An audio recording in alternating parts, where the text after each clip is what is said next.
Hello दोस्तों, कैसे हैं आप सब। उम्मीद है आप सभी स्वस्थ और प्रसन्न होंगे। जैसा कि आप सबको पता है, पिछली 2-3 कड़ियों में हमने लाइव में बात की थी। जैसे वैज्ञानिक नज़रिया पे बात की थी। बहुत सारे साथियों को वो बहुत अच्छी लगी वो चर्चा। और उसके बाद फिर हमने अभी लेटेस्ट पिछले संडे को अच्छी शिक्षा क्या है उसके बारे में डिटेल से बात की थी। तो आज फिर से मैं लाइव हूँ आपके सामने, और आज किसी एक और महत्वपूर्ण विषय पे मैं आधे घंटे की चर्चा करूँगा आप लोगों के साथ। तो पिछली चर्चाओं के कुछ अनुभव काफ़ी अच्छे रहे हैं। साथियों ने जो भी फीडबैक दिए, सुझाव दिए, वो काफ़ी काम के थे। उनसे उत्तरोत्तर हमारी चर्चाओं में सुधार होता गया है। और आज भी जो भी बातचीत हम करेंगे तो उसमें आप अपने फीडबैक दीजिएगा। उस पर हम बात कर, जिस भी सब्जेक्ट पे हम बात करेंगे। कुछ साथियों ने पिछले कुछ वीडियो जो मैंने बनाए थे उसके बारे में राय मांगी थी कि क्या इनको हम अंग्रेजी में डब करा के काम में ले सकते हैं। तो मेरा उनको बस यही सुझाव है कि वो ज़रूर काम में लें, उन्हें अंग्रेजी में अनुवाद कराएं, डबिंग कराएं, काम में लें उनके प्रशिक्षणों में और उनकी संस्थाओं में। लेकिन बस मेरा एक छोटा सा अनुरोध है, यदि आप वो मानेंगे तो बेहतर होगा कि एक बार वो वीडियो जो भी आप अनुवादित करा रहे हैं, उसे डबिंग करा रहे हैं अंग्रेजी में या किसी और अन्य भाषा में, तो मुझे दिखा दें। क्योंकि अनुवाद में थोड़ी ये समस्या होती है कि जो भाव आप व्यक्त करना चाह रहे थे वो उसी तरह से अनुदित हुए हैं कि नहीं हुए हैं। तो एक बार मुझे ज़रूर वो वीडियो आप अनुवाद करा के, डबिंग करा के दिखा देंगे और मैं उसे ओके कर देता हूँ कि हाँ, यही सब चीज़ें जो कही गई थी वो ठीक से अनुदित हुई है, तो आप उसे काम में ले सकते हैं। वो सार्वजनिक संपत्ति है, आप निश्चिंत रहिए, किसी तरह का कोई कॉपीराइट नहीं है। जो भी चर्चाएँ हम यहाँ कर रहे हैं वो आपके अपने उपयोग के लिए हैं, आप उन्हें इस्तेमाल कर सकते हैं। तो अभी आज हम जिस विषय पे चर्चा करेंगे वो है पेडागोजी ऑफ लैंग्वेज, भाषा का शिक्षण शास्त्र। ठीक है, थोड़ा इस पे बातचीत करेंगे, लेकिन इस पे बातचीत करने से पहले मैं आपको एक दो चीज़ें बताऊं कि लगभग आज से कई सालों पहले 2008-2010 की मैं बात कर रहा हूं, तो लगभग 8-10 साल हो गए। 8-10 साल पहले हमने राजस्थान में एक कार्यक्रम चलाया था। ये कार्यक्रम राजस्थान सरकार और यूनिसेफ के सहयोग से चला था, जिसका नाम था लहर। इसका फुल फॉर्म था learning enhancement activity in Rajasthan, जिसको संक्षेप में लहर कहा गया था। लहर प्रोग्राम जब राजस्थान में चला तो सबसे पहले हमारी एक टीम थी, ये एकेडमिक टीम, जिसने ये बहुत सारा कंटेंट, करिकुलम, टीचर ट्रेनिंग और इन सबको प्लान किया यूनिसेफ के साथ मिलकर राजस्थान में। और बड़े लेवल पे लगभग 10,000 स्कूलों में हमने इसको पायलट किया सबसे पहले। और उसमें हमने हिंदी, मैथ, इंग्लिश, सबका करिकुलम, सबका कंटेंट और पढ़ाने के तौर तरीके, प्रशिक्षण, शिक्षक प्रशिक्षणों के आयोजन में, इनमें सब में एक महत्वपूर्ण भूमिका हमारी इस टीम ने निभाई। उस टीम का मैं भी एक महत्वपूर्ण सदस्य था। और 2008 से 2010 तक 2 साल तक हमने वो काम किया। 10,000 स्कूलों में पायलट के बाद फिर उसे राजस्थान में एक बड़े व्यापक स्तर पर स्केल अप किया गया।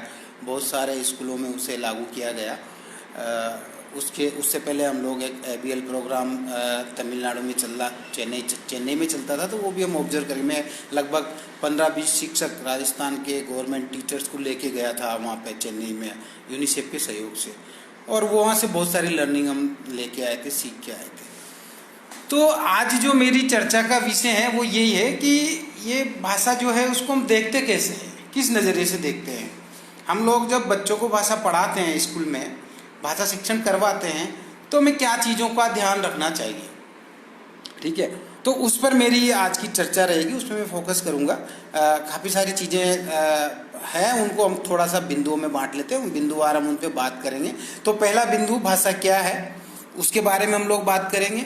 और फिर भाषा हम बच्चों को क्यों पढ़ाना चाहते हैं, क्या हम उनसे आउटकम चाहते हैं, तो उन पर हम बिंदुओं पर थोड़ी चर्चा करेंगे। और उसके बाद भाषा के उपयोग क्या है, ये हमारे जीवन में क्या काम आती है, किस तरह से महत्वपूर्ण है, उस पर थोड़ी चर्चा करेंगे। और भाषा शिक्षण के तरीके क्या हो सकते हैं, भाषा शिक्षण की पद्धतियाँ क्या हो सकती है, उस पर थोड़ी चर्चा करेंगे।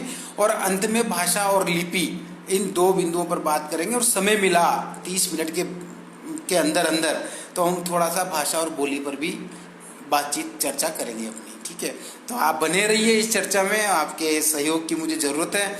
आपने फीडबैक भी दीजिएगा कमेंट्स में, और आप यदि सवाल और कुछ राय सुझाव देंगे तो वो ज़्यादा महत्वपूर्ण होंगे मेरे लिए। तो चर्चा शुरू करते हैं पहले सवाल से कि भाषा क्या है।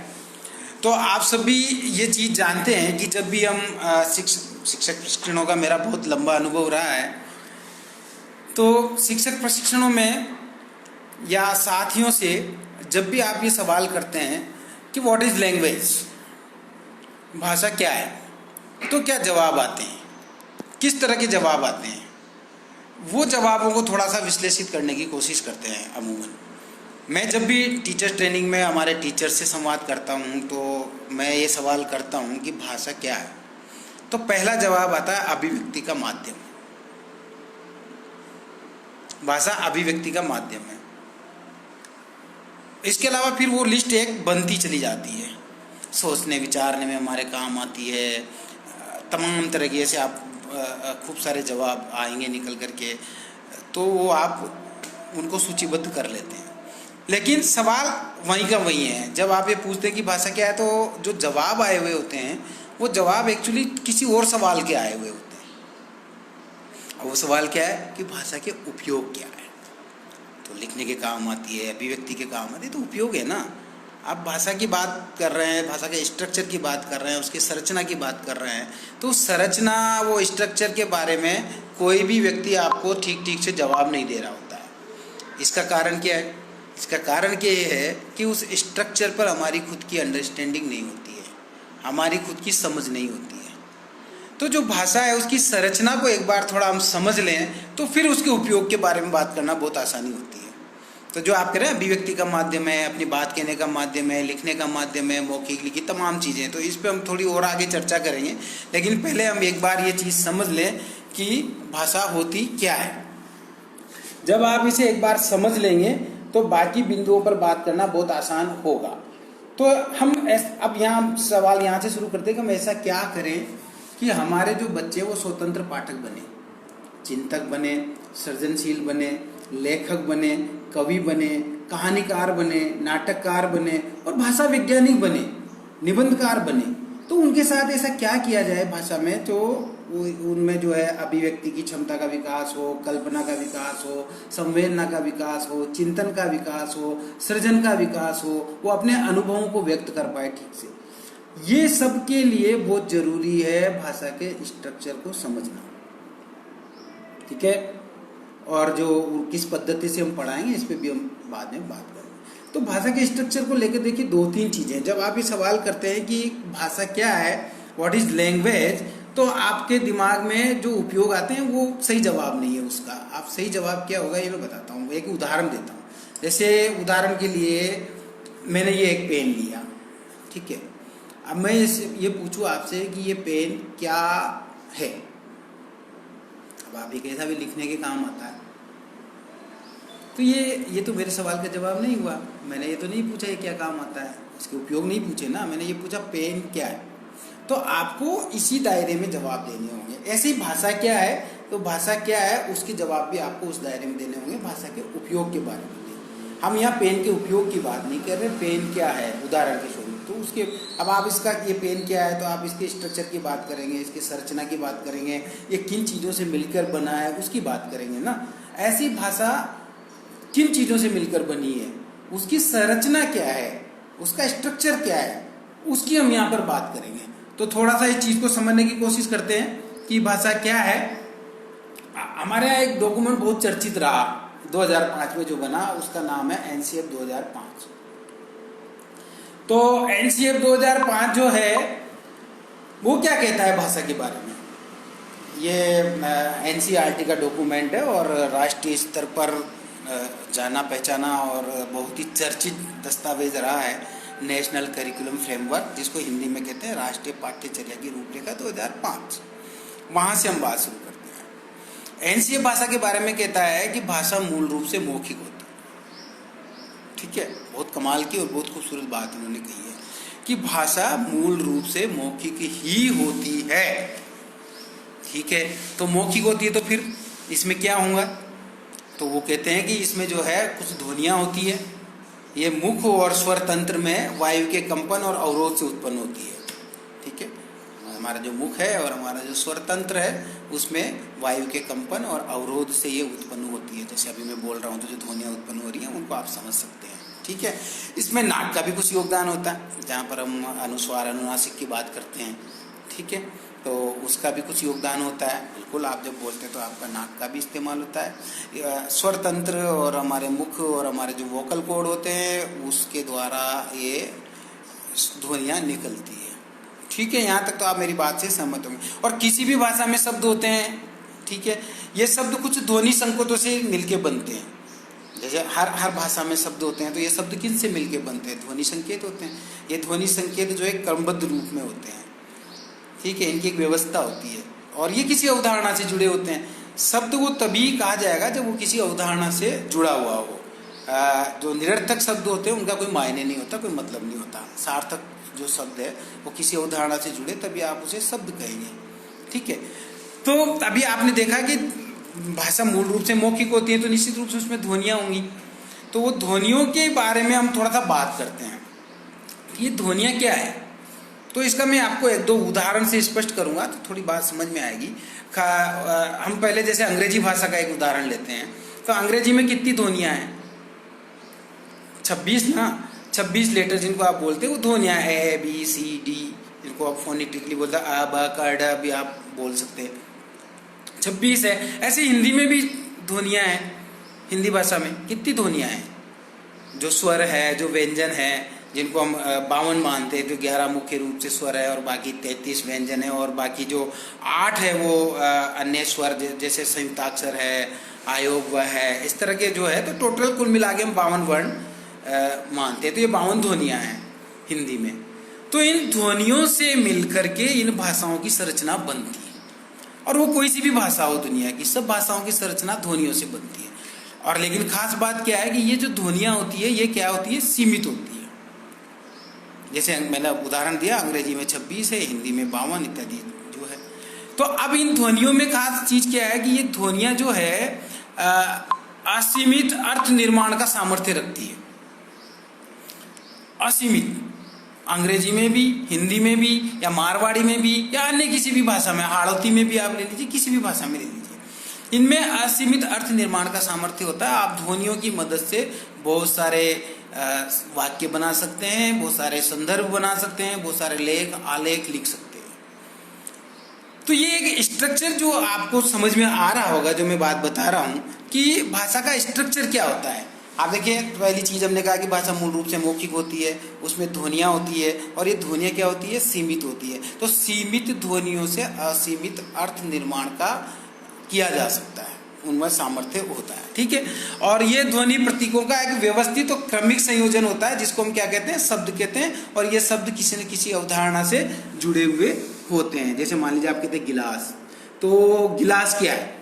गिलास शब्द था, ये इस गिलास का आकार, प्रकार, आकृति, इसका उपयोग वगैरह ये सब देखेंगे तो इसको हम क्या कहते हैं? गिलास कहते हैं। तो बच्चे इस तरह से शब्दों को किसी न किसी अवधारणा से जोड़कर और शब्दों का एक शब्द भंडार उनके दिमाग में विकसित होता रहता है। वो अनुभव आप जितना उनको अनुभव देंगे उस पर निर्भर करेगा कि उनका शब्द भंडार कैसा है, क्या है। तो भाषा सीमित ध्वनियों का ऐसा तंत्र है जिसमें असीमित अर्थ के निर्माण की सामर्थ्य होती है। और इसकी सबसे छोटी इकाई क्या है? ध्वनि है, जो हम बोल रहे हैं। और सबसे छोटी और सार्थक इकाई शब्द है। आप कहेंगे वर्ण है, तो वर्ण नहीं है। वर्ण का कोई अर्थ नहीं होता जब तक कि वो किसी शब्द के रूप में काम में नहीं आ रहा हो। जो आप जैसे बोलते हैं क ख ग, बच्चों को इसी तरीके से पढ़ाते हैं स्कूलों में, तो आप जानते हैं इनका कोई इमेज बच्चों के दिमाग में नहीं बनता है, इसका कोई अर्थ भी नहीं होता है। तो आप सार्थक शब्दों से बच्चों को पढ़ा सकते हैं। और कैसे पढ़ा सकते हैं, इस पर आपको एक वर्कशॉप करनी होगी, एक ट्रेनिंग करनी होगी। उसमें मैं हाजिर हूँ, आप मुझे बुलाइए, मैं आ जाऊँगा जब भी मुझे समय मिलेगा। कोई मानदेय नहीं, किसी तरह की कोई तनख्वाह नहीं। जब भी समय मिलेगा, किसी छुट्टी के दिन, मेरे कार्यों से, मेरी संस्था, मैं आपके यहाँ आके इस पे वर्कशॉप कर सकता हूँ और फ्री ऑफ कॉस्ट। क्योंकि इस तरह के कार्यों का पैसा लेने का कोई मतलब नहीं होता ना, जो हमारे देश और समाज में एक बड़ा बदलाव ला सकते हैं शैक्षिक एरिया में। तो हम काम करेंगे इसके लिए। और इसीलिए मैं लाइव, तो मैं क्यों आता हूँ लाइव? इसीलिए आता हूँ कि आप ये सब चीज़ें जाने समझे और इस पे काम करें और देश की शिक्षा व्यवस्था को सुदृढ़ करें। अब आप देखिए कि जब हमने स्ट्रक्चर की बात की कि भाषा किन चीज़ों से मिलकर बनी है, तो ये जो शब्द होते हैं इनमें एक खास क्रम होता है जिसको आप सीवीसी भी बोल सकते हैं। सीवीसी मतलब आप जो है इसको क्या सीवीसी का एक उदाहरण लेते हैं। जैसे आप एक शब्द लेते हैं कमल, तो कॉन्सोनेंट और वोवल हर शब्द में आएगा। आप देखिएगा सीवीसी उसको कहा गया है यहाँ पर, कॉन्सोनेंट और वोवल को। तो हर शब्द का आप एक व्याख्या करके देखिए तो आपको देखिएगा ज़्यादातर शब्दों में है, कुछ शब्दों में अलग पैटर्न भी होते हैं, कुछ इसके अपवाद भी है, पर ज़्यादातर भाषाओं में मुख्य रूप से कॉन्सोनेंट एंड वोवल्स का उपयोग होगा और उन शब्दों में वो सीवीसीवी का एक क्रम चलेगा। इसके अलावा भी कुछ अन्य पैटर्न नज़र आ सकते हैं आपको। और ध्वनिया का जो उच्चारण, ध्वनियों का जब हम उच्चारण करते हैं उसमें एक खास नियम होता है। ये सभी भाषाओं में लगभग समान होता है, चाहे वो हिंदी हो, अंग्रेजी हो, मारवाड़ी हो, आपकी हाड़ौती हो, मैथिली हो, कोई सी भी भाषा हो। और इन भाषाओं पर एक नियमबद्धता होती है। ये नियमबद्धता कहाँ से आती है, मैंने शुरू में बताया, मानव की स्वर तंत्र के सीमाओं के कारण आती है। ठीक है, जो इसे लगभग सभी भाषाओं के लिए यूनिवर्सल करती है, सार्वभौम करती है। ठीक है, तो यहाँ पर ये बताना जरूरी कि कुछ भाषा विज्ञानी मानते हैं कि भाषा सीखने की कुछ जन्मजात क्षमताएं बच्चों में होती है, मानव में होती है, और ये सार्वभौमिकता उसके कारण है। ये एक मत है हमारे भाषा वैज्ञानिकों का। और ये भाषा वैज्ञानिक मानते हैं कि हमारे मस्तिष्क का एक हिस्सा भाषा सीखने की काबिलियत रखता है, और वो मानव जाति के प्रत्येक मानव में सब में एक सा ही होता है। ध्वनियों का जो फर्क हम पाते हैं ना, वो विभिन्न संस्कृतियों के चुनाव के कारण होता है। जैसे इंग्लैंड में, हिंदुस्तान में आप बात करेंगे, अमेरिकन इंग्लिश की आप बात करेंगे, इंग्लैंड की इंग्लिश की आप बात करेंगे, ब्रिटेन इंग्लिश की बात करेंगे, तो अलग अलग जो ध्वनियों का फर्क है वो संस्कृति के चुनाव के कारण है, अन्यथा वो सार्वभौमिक माना जाता है। भाषाओं में शब्दों की विभिन्न कोटियां होती है। अब जैसे आप कहेंगे साहब कोटियां क्या होती है, जैसे मैं आपको एक उदाहरण देता हूँ। आप हिंदी भाषा की बात करेंगे तो उसमें भी आपको ये चीज मिलेगी, जैसे सब्जेक्ट है, वर्ब है, ऑब्जेक्ट है, ये रूप है, कर्ता, क्रिया, कर्म, इनको कहीं कहीं संज्ञा सर्वनाम के रूप में भी जाना जाता है। ठीक है, तो इसके अतिरिक्त भी शब्दों की कई कोटियां हो सकती है। वाक्य की संरचना में इन 3 कोटियों का उपयोग होता है जनरली, सब्जेक्ट, वर्ब और ऑब्जेक्ट। इसकी हम बात करते हैं। इस पर थोड़ा सा बात करें उससे पहले मैं एक दो चीज़ और बात आपको बता दूँ। अभी बहुत सारे कुछ भाषा विज्ञानी, जैसे एक नोम चोम्स्की है, उनका नाम काफ़ी लिया जाता है, और अभी हाल ही के सालों में उन्होंने काफ़ी सारे अपने रिसर्च, अपनी व्याख्याएँ प्रस्तुत किए हैं नोम चोम्स्की ने, तो आपने उनका नाम सुना होगा। तो वो बताते हैं कि ये जो समानता होती है ना भाषाओं में, उसका कारण होता है लैंग्वेज एक्विजिशन डिवाइड, उसको वो एलईडी बोलते हैं। ठीक है, उसके कारण है। कुछ का ये मानना है कि हम जो मानव दुनिया को देखने की जो प्रवृत्ति मानवों में पाई जाती है उसके कारण ऐसा होता है। तो मानव से जो कुछ जन्मजात क्षमताएं लेकर पैदा होता है, इसमें तो कोई दो राय नहीं है। जैसे कि इंद्रिय अनुभवों को, इंद्रिय अनुभव आप जानते हैं, आँख से, नाक से, कान से, हाथ से जो इंद्रिय अनुभव हम प्राप्त करते हैं, उन इंद्रिय अनुभवों को ग्रहण करने की क्षमता प्रत्येक शिशु में होती है जब वो पैदा होता है, प्रत्येक मानव में भी होती है। फिर उनका विश्लेषण करने की क्षमता और उनको व्यवस्थित रखने की क्षमता अपने दिमाग में, उनको याद रख पाने की क्षमता, ये हर एक बच्चे में होती है। इसीलिए कहा जाता है कि जो बच्चा आता है आपके स्कूल में आता है, आपके पास आता है, वो अपने परिवेश से बहुत सारी क्षमताएं लेके आता है, बहुत सारी चीज़ें उसके पास हैं, उसकी बहुत समृद्ध भाषा है, उसको आपको आगे बढ़ाने की जरूरत है, सिखाने की जरूरत है।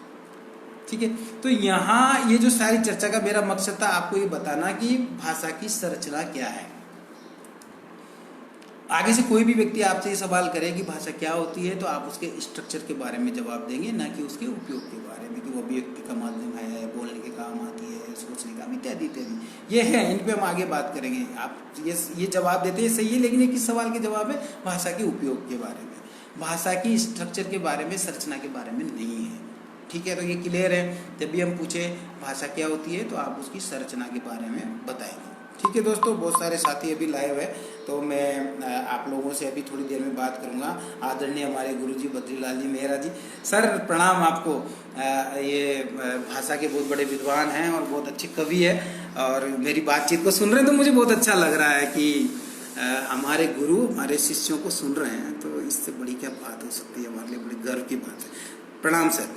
और भी नकवी साहब है, परवीन परमार साहब है, अनीता पोरवाल जी हमारे गांव से आती हैं, और हमारी भाभी जी हैं, ये प्रणाम भाभी जी। तो आप सभी को नमस्कार, प्रणाम। और हम चर्चा को आगे रखते हैं जारी। तो दोस्तों देखो, भाषा की संरचना के बारे में मोटे मोटे तौर पे जो बातें मैंने कही है उनको एक बार रिपीट कर देता हूँ, फिर मैं आगे इसके उपयोग के बारे में आपसे बात करूंगा। एक तो ये कि हर भाषा कुछ निश्चित ध्वनियों से मिलकर बनी होती है, जिनको आप स्वर या व्यंजन बोल सकते हैं। इन ध्वनियों का एक निश्चित क्रम होता है, वो निश्चित क्रम होता है और समूह होता है जो किन्हीं उदाहरणों से संबंध रखता है, उसे आप शब्द कह सकते हैं। ध्वनियों का निश्चित क्रम या समूह जो किसी अवधारणा से जुड़ा हुआ हो, उसे हम शब्द कह सकते हैं। ठीक है। ध्वनि समूह और अवधारणा का यह संबंध मूल रूप से मनमाना होता है, पारंपरिक होता है तथा उस भाषाभाषी समूह में साझा होता है, यूनिवर्सल होता है, सार्वभौमिक होता है। जैसे उदाहरण दूं, ये गिलास, इसको आप गिलास ही क्यों कह रहे हैं, कटोरी क्यों नहीं कह रहे हैं, चम्मच क्यों नहीं कह रहे हैं? इसका कोई लॉजिक नहीं है, ये मनमाना है। यहाँ पर ये बात समझाने की कोशिश कर रहे हैं। तो जो शब्द का अवधारणाओं से संबंध होता है वो मनमाना होता है, उसमें कोई लॉजिक नहीं होता है। लेकिन महत्वपूर्ण बात क्या है, वो सार्वभौमिक होता है, यूनिवर्सल होता है। यहाँ मैं इस गिलास को गिलास कह रहा हूँ तो आप भी गिलास ही कह रहे होंगे, वहाँ मांगरोल बारा में बैठ के या जयपुर कोटा में बैठ के आप इसे कुछ और नहीं कह रहे होंगे। ये यूनिवर्सलाइजेशन है। या हम जाएँ अमेरिका में तो अमेरिका वाले भी इसे गिलास ही बोल रहे होंगे इंग्लिश में।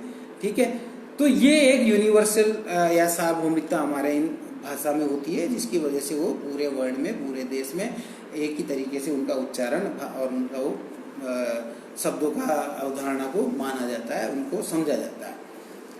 ठीक है। कुछ अलग, जैसे एक उदाहरण दूंगा, बंगाली में पेड़ को क्या बोलते हैं, गाछ बोलते हैं। लेकिन जब वो व्यक्ति गाछ बोलेगा तो उसके दिमाग में अवधारणा तो पेड़ की आएगी ना। या अंग्रेजी में ट्री बोलते हैं, आप ट्री बोलिए, ट्री बोलने पर भी आपके दिमाग में आएगा तो पेड़ ही ना।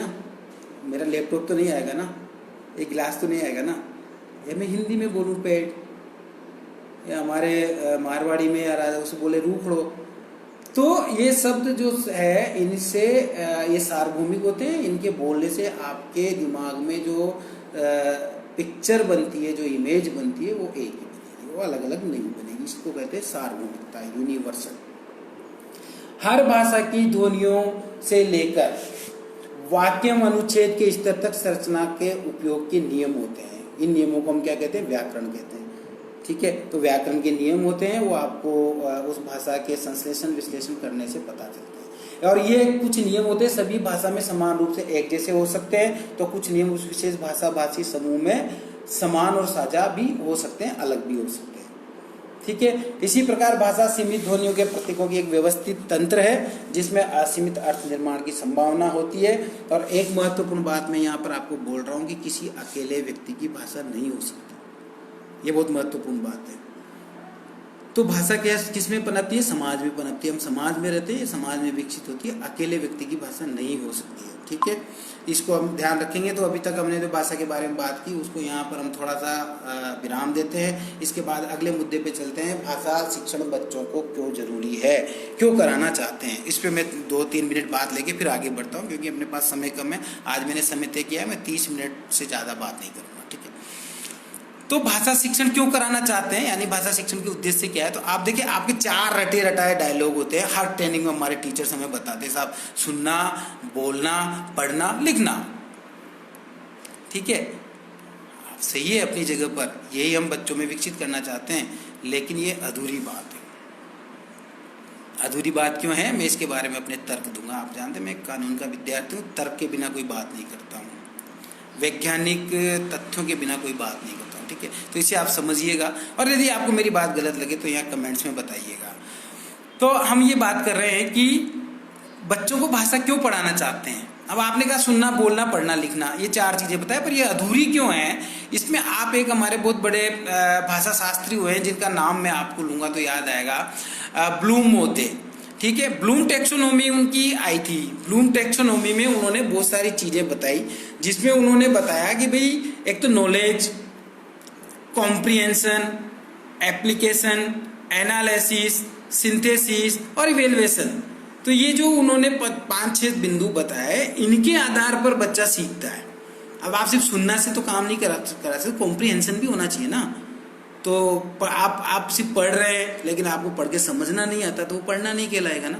तो पढ़ना और पढ़कर समझना। तो हम देखें भाषा हम बच्चों में कैसे विकसित करना चाहते हैं। एक तो सुनना और सुनकर समझने की क्षमता उनमें विकसित हो, सिर्फ सुनना नहीं, सुनकर समझना।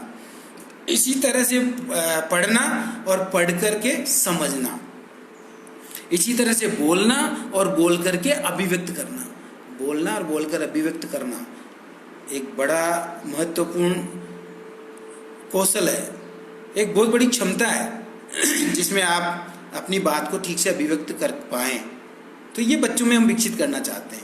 और फिर लिखना और लिखकर अभिव्यक्त करना, सिर्फ लिखना नहीं आना चाहिए, और लिखकर अपने आप को एक्सप्रेस कर पाए, अभिव्यक्त कर पाए। तो हम भाषा शिक्षण के उद्देश्यों की बात करें तो ये 4 बड़े उद्देश्य हैं। इनको थोड़ा सा मैंने मॉडिफाई किया है और उनको एक बार रिपीट कर देता हूँ। वो है सुनना, सुनकर समझना, बोलना और बोलकर अभिव्यक्त करना, पढ़ना और पढ़कर समझना, लिखना और लिखकर अभिव्यक्त करना।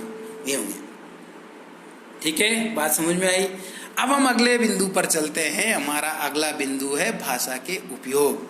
जो मैंने सबसे पहले सवाल पूछा था उसके जवाब में आपने जो चीज़ें बताई हुई होती या अधिकतर लोग बताते हैं, तो उसकी हम बात करते हैं कि भाषा हमारे क्या काम आती है। तो देखिए, महत्वपूर्ण है, अपनी भावनाओं और विचारों को हम दूसरों को समझाते हैं, इसमें हम भाषा का उपयोग करते हैं। ऐसे ही दूसरों की भावना और विचारों को समझते हैं तो उसमें भी हम भाषा का उपयोग करते हैं। हम सोचने में, महसूस करने में भाषा का उपयोग करते हैं। तो एक चीज़ और आप ध्यान दीजिए, यहाँ पर गौर कीजिएगा कि भाषा सिर्फ जो है ना अभिव्यक्ति का माध्यम नहीं है, वो आपके सोचने में भी काम आती है, आपके कल्पना करने में काम आती है, महसूस करने में काम आती है। आप जब ये कहते हैं कि भाषा सिर्फ अभिव्यक्ति का माध्यम है, तो भाषा का संकीर्ण रूप कर रहे हैं, उसे बहुत छोटा कर रहे हैं। अभिव्यक्ति की बात सही है, लेकिन वो अधूरी है। तो भाषा आपके सोचने में, महसूस करने में, चिंतन करने में, कल्पना करने में, सब में काम आती है। और भाषा ज्ञान निर्माण एवं चिंतन की आवश्यक शर्त भी है। ये तो आप सब जानते हैं, हमारा एनसीएफ 2005 भी ये बात कहता है। तो ये भाषा के उपयोग हो गए। अब इसमें बहुत डिटेल में नहीं जाएंगे क्योंकि समय हमारे पास 10 मिनट बचे हैं। 10 मिनट में हमें आगे थोड़ी और बात करनी है, 2-3 मुद्दे हैं। अगला जो टॉपिक हमारा है वो है भाषा शिक्षण के तरीके, या आप बच्चों को भाषा कैसे पढ़ाएं, कौन सी पद्धतियों काम मिले। यदि आप एक टीचर हैं तो ये आपके लिए बहुत इम्पोर्टेंट है, बहुत महत्वपूर्ण विषय है जिस पे मैं अभी बात करने जा रहा हूँ कि भाषा शिक्षण की पद्धतियाँ कौन सी हो। अमूमन आप देखिएगा कि हमारे स्कूलों में वर्णमाला पद्धति से पढ़ाया जाता है, जिसमें आप क ख ग घ बच्चों को रटाते हैं, पूरी 12 कड़ी रटाते हैं, याद करवाते हैं, फिर बच्चों से उनको मिला करके छोटे छोटे शब्द बनाने की बात करते हैं, फिर उन शब्दों के माध्यम से वाक्य बनाते हैं और इसमें बहुत समय लगता है। प्रोफेसर कृष्ण कुमार कहते हैं कि बहुत श्रम साध्य और निरर्थक मेहनत का काम है, जिसे हमारे स्कूलों में वर्षों से, सदियों से चलाया जा रहा है और हमारे शिक्षक करा रहे हैं। तो यहाँ थोड़ा सा बदलाव लाने की जरूरत है। तो आप देखिएगा कि वो पद्धतियाँ क्या हो सकती हैं। मतलब अमूमन मोटे तौर पे भाषा शिक्षण की 3 पद्धतियाँ होती हैं, जिनको मैं थोड़ा सा डिस्क्राइब करता हूँ आपको। नंबर 1 होती है वर्ण पद्धति, जिसके बारे में बता चुका हूँ। दूसरी होती है शब्द पद्धति। शब्द पद्धति में वर्ण नहीं पढ़ाया जाता। शब्द पद्धति में क्या होता है कि पहले बच्चों को शब्द की पहचान, पहले उसके शब्द से संबंधित जो चित्र होता है उसकी पहचान कराते हैं, फिर शब्द की पहचान कराते हैं, फिर शब्द से ध्वनियों की पहचान कराते हैं। अब ये ध्वनियों की पहचान क्यों?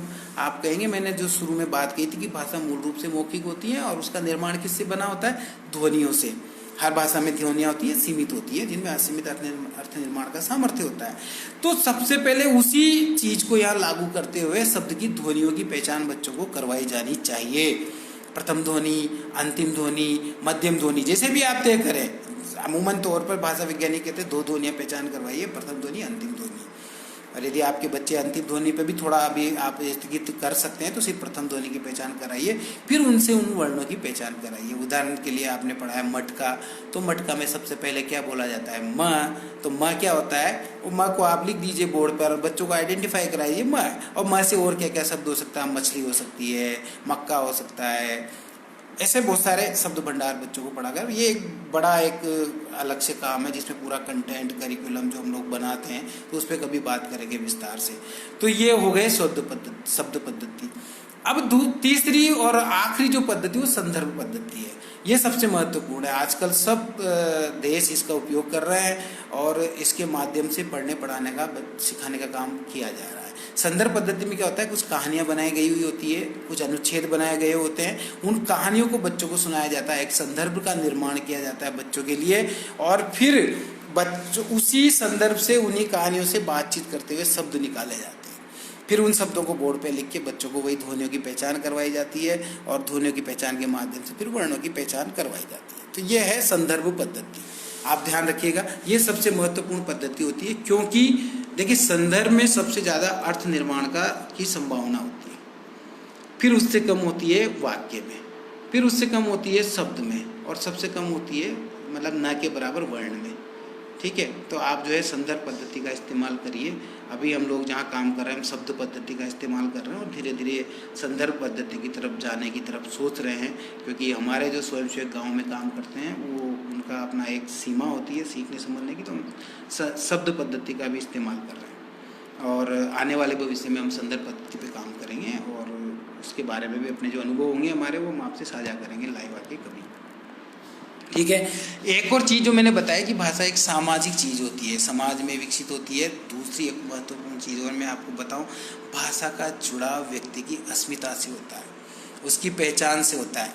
किसी अकेले व्यक्ति की भाषा नहीं हो सकती, ये समाज में विकसित होती है और साझा होती है, इसलिए ये एक सामाजिक चीज़ है जो सतत विकसित होती है और ये सतत विकसित होने का परिणाम है जो आज हमारे सामने इतनी भाषाएं हैं। आप में अब कई सारे मिथ, कई सारे धारणाएं हमारे समाज में प्रचलित है, उन्हें प्लीज़ छोड़ दीजिए। जैसे ये कि ध्वनियाँ शिव जी के डमरू से निकली है या ये ध्वनियाँ ऐसे आई है वैसे आई है, ऐसा कुछ नहीं है। ये सतत विकास का, मानव की विकास प्रक्रिया का परिणाम है। जैसे जैसे मनुष्य ने विकास किया है वैसे वैसे भाषाओं का विकास होता गया है। ठीक है, यदि ये किसी देवी देवता के डमरू से उससे भाषाओं का निर्माण, ध्वनियों का निर्माण हुआ होता तो इनमें संशोधन करना हम मनुष्यों का काम नहीं हो सकता था। आप देखें कि बहुत सारे वर्ण अभी हिंदी में ही देख लीजिए आप, पहले आप झ कैसे लिखते थे, मैं जब पढ़ता था तो अ कैसे लिखते थे। आज भी गांधी जी की पांडुलिपियाँ उठा के देखिए, वो अ कैसा बनाते थे, आज अ कैसा बनता है। झ कैसा लिखते थे, आज हम झंडा जब लिखते हैं तो कैसे लिखते हैं, झाड़ू लिखते हैं तो कैसे लिखते हैं, पहले कैसे लिखते थे। इन वर्णों को ख हम कैसे लिखते थे। ऐसे बहुत सारे वर्ण हैं जिनका परिष्कृत हुए, जो संशोधित हुए और भाषा में भी काम में आ रहे हैं। तो ये मानव निर्मित है, देवी निर्मित नहीं है। ठीक है, ये मैं बात हमेशा बताता हूँ कि आप थोड़ा वैज्ञानिक नज़रिया भाषा के बारे में, अपने सोच, समाज, दुनिया के बारे में हमेशा अपनाते रहिए, उस पर बात करते समय उसका जिक्र करते रहिए। तो हमने ये पद्धतियों की बात की, अभी आपने पद्धतियों को समझा। अब हम थोड़ा सा भाषा और लिपि पर बात करते हैं, क्योंकि समय लगभग पूरा हो चुका है, ये हमारा अंतिम बिंदु है जिस पर हम थोड़ा सा बात कर लेते हैं। देखिए, भाषा मूल रूप से मौखिक होती है, ये हमने समझा NCF 2005 के संदर्भ में। ठीक है, और इसका लिखित रूप क्या कहलाता है, लिपि कहलाता है। ये आपको एक महत्वपूर्ण चीज मैंने बताई है, भाषा का जो लिखित रूप हो वो क्या कहलाता है, लिपि कहलाता है। तो ये सवाल जब भी आपसे पूछा जाए कि भाषा क्या, कितने प्रकार की होती है, तो ये मत कहिए कि भाषा मौखिक और लिखित दो प्रकार की होती है। न, लिखित जो होता है वो क्या होता है, लिपि होता है। तो लिपि के बारे में आपको मैं थोड़ी सी बात करता हूँ, फिर अपनी चर्चा को, संवाद को मैं यहीं पर ख़त्म करूँगा। तो आप देखिए कि जो लिखित रूप होता है वो उसे हम लिपि कहते हैं। ठीक है, तो मसलन जैसे आपकी हिंदी भाषा की जो लिपि है वो क्या है,